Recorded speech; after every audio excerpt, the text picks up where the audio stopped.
Assalamualaikum warahmatullahi taala wabarakatuh. Tuan-tuan dan puan-puan, terima kasih anda menonton video dalam Beyond Go ini yang mana saya Abdul Basit, guru pengurusan bisnes anda. Hari ini kita nak bercakap di bawah topik tentang efisien dan efektif. Efisien dan efektif. Mari saya bawakan senario ataupun situasi yang berlaku dalam syarikat kita. Perasan atau tidak, ada dalam sesebuah bisnes itu pekerja dia buat kerja, tapi pada masa yang sama dia main phone. Saya pasti ramai pemilik bisnes marah dan tak selesa dengan benda itu. Ada juga pekerja tak diberikan kebebasan langsung untuk pegang phone, maka phone itu diletakkan dalam satu bekas, semua orang kena buat kerja. Soalannya, adakah dengan buat begitu kerja mereka efisien atau kerja mereka efektif? Apakah itu efisien? Apakah itu efektif? Itu nanti kita akan kongsikan sebentar lagi. Namun itu saya nak membawa persoalan kepada diri anda sebagai pemilik bisnes. Perasan atau tidak, sebenarnya ada tim kita yang mereka buat kerja dengan laju. Mereka buat kerja yang laju, tapi banyak silap. Ada juga pekerja kita buat kerjanya take time, tapi penghasilannya luar biasa. Okey? So kita nak pegang yang mana satu ni? Cari yang mana satu ni?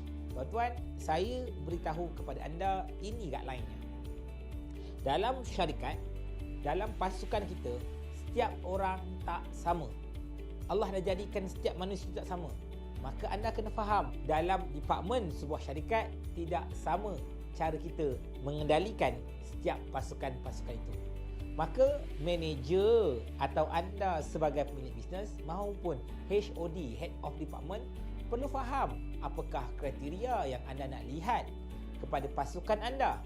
Maka mari saya bawa anda kepada formulasi ini yang boleh membantu anda untuk memperkemaskan pengurusan dalam syarikat. Bila saya bercakap ini bukan bermaksud kita sempurna untuk bercakap, tapi kita menuju kesempurnaan supaya kita sentiasa rasa untuk perbaiki diri. That is a rich mindset. Orang yang rich, orang yang sukses, mindsetnya memperbaiki diri, bukan mencari salah orang lain. Anda menonton video ini, jangan salahkan pekerja. Salahkan diri kita kenapa tak tahu. Jangan salah pekerja kenapa mereka terlambat buat kerja. Salahkan diri kita kenapa tak belajar untuk lajukan mereka. Mari saya bantu anda untuk memahami lebih mendalam ilmu tentang bagaimana nak uruskan pekerja dengan efektif dan efisien. Jom kita lihat formulasi ini. Baik. Tuan-tuan dan puan, bila kita bercakap tentang efektif, efektif adalah kita buat kerja yang betul. Efektif, kita buat kerja yang betul. Apa maksud kita buat kerja yang betul? Tuan-tuan, bila kita nak buat satu bisnes, buat kerja yang betul akan menghasilkan result yang betul. Saya bawakan anda satu contoh apa yang dimaksudkan dengan kerja yang betul. Ianya adalah satu kisah tentang pemilik kepada Alibaba. Dan Alibaba ni siapa? Alibaba ni adalah pemilik kepada Lazada yang ada di Malaysia. Pada yang tak tahu, pemilik kepada Lazada di Malaysia adalah Alibaba. Pemilik kepada Alibaba adalah Jack Ma. Satu nama yang tidak asing lagi pada pemilik-pemilik bisnes. Jack Ma merupakan pemilik kepada Alibaba dan orang kedua terkaya di China. Apa terjadi? Pernah satu ketika syarikat dia mula buat duit. Penghasilan yang dibuat oleh Jack Ma pada ketika itu adalah $5 juta. $5 million.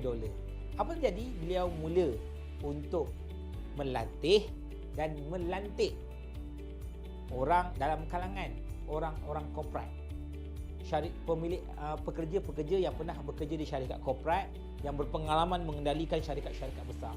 Nak jadikan cerita, pekerja Jack Ma yang baru dilantik ini akan mempersembahkan atau nak present tentang bajet marketing yang akan dibuat untuk syarikat milik Jack Ma. Tuan-tuan dan puan, pekerja ini mula membentangkan strategi marketing dia dan menyatakan bajet marketing itu adalah 20 juta. Dan bila ditanya, Jack Ma tanya kepada pekerja ini, kenapa buat bajet 20 juta? Apa pekerja ni beritahu?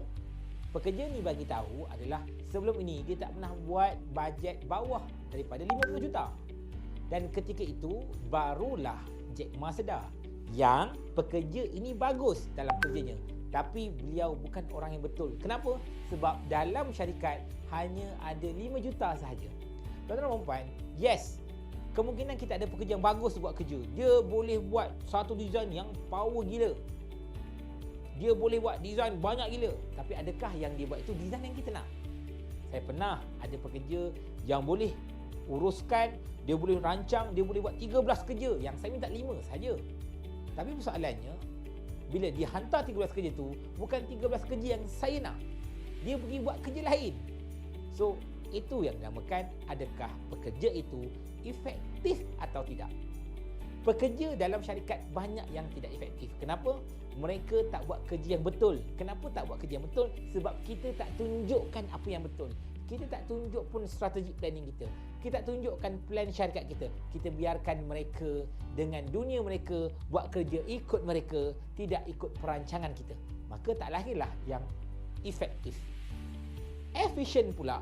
Macam mana? Efisien ianya berkait rapat dengan masa. Bila efisien, kita nak kerja satu-satu tarikh.